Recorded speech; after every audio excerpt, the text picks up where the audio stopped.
Alig épült fel, már is bontani kezdték a vállalkozók ezt a társasházat. Mi szóltunk, hogy baj lesz. Baj lesz. Reggel 8-kor mentek oda kalapácsokkal, és ütötték a társasház alsó erkélyeit.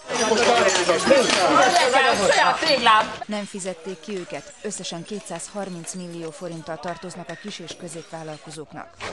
Nem ez az első eset egyik kisvállalkozónál sem. Szinte mindnek van már ilyen ügye, több munkájukat nem fizették ki. Azt mondják, most telt be a pohár.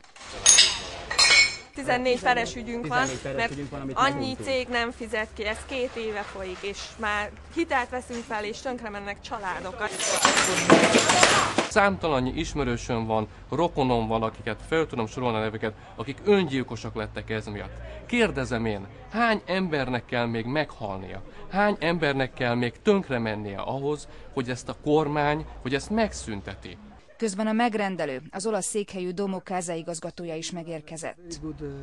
Arra a kérdésre, hogy a vállalkozók azt mondják, hogy nem fizettek nekik, az igazgató azt mondta, ő fizetett. Didn't pay.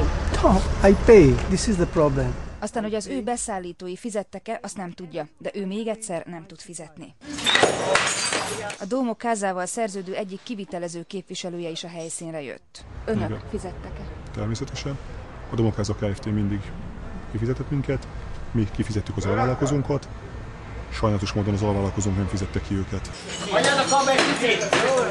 És a rendőrök is megérkeztek, a vállalkozók is, és a kivitelező is feljelentést tett.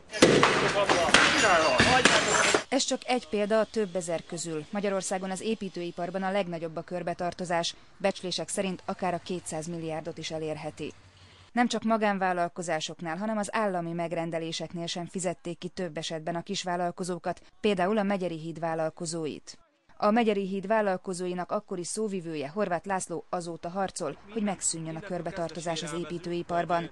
Azt mondta, ő már tett javaslatokat az új kormánynak. Maga a generál kivitelező csak akkor jusson hozzá a pénzéhez a megrendelőtől, hogyha már bizonyítani tudja, hogy az alvállalkozóit kifizette. A leendő kormány programja szerint megoldás lehet, ha a kisvállalkozásoknak nem kell áfát fizetni, ha nem fizették ki őket. Gyorsítanák a gazdasági ügyekben a bírósági eljárásokat, és csökkentenék a fizetési határidőket is.